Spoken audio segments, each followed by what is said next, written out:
personne convoquée par une commission d'enquête doit s'y présenter. La présence de l'influenceur est... Petit erratum sur ce micro-reportage de la chaîne Hugo Décrypte, chaîne macroniste s'il en est. Oui, oui, tu n'étais pas au courant? Hugo Décrypte est un macroniste. Il a été connu en 2016 lorsqu'il a invité sur sa chaîne YouTube le futur président de la République Emmanuel Macron. Avant que ça, Hugo Décrypte n'était qu'un petit bobo macroniste en devenir. Ok? Donc, cette chaîne manipule déjà l'information. Il vous donne des faits instrumentalisés, vous permettant de légitimer une forme de répréhension du comportement d'Alexis Chen, qui n'est pourtant absolument pas répréhensible. Il n'a pas été convoqué, il a été invité. Et donc il n'y avait aucune obligation pour lui de s'y rendre.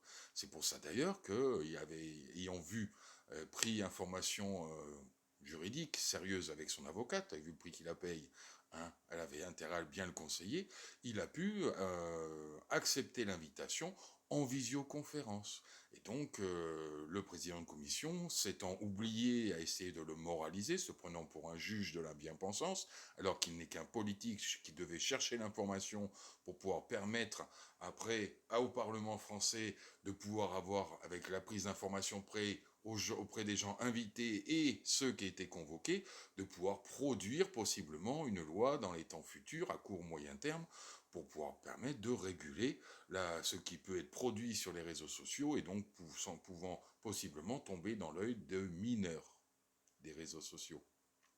Donc je ne suis pas pro Alexis Chen, je ne suis pas quelqu'un de misogyne pour les attaques qui lui en sont faites, et honnêtement je trouve que les comportements des féministes radicales, misandres, hypersexualisant et dégradant l'image de la femme, appelant continuellement à la haine des hommes sur les réseaux sociaux, sur lesquels les jeunes tombent tous les jours, les mineurs tombent tous les jours, sont quant à elles bien plus problématiques que ces quelques influenceurs générant des revenus, rendant jaloux ces politiques, étant payés à peine 5000 balles par mois.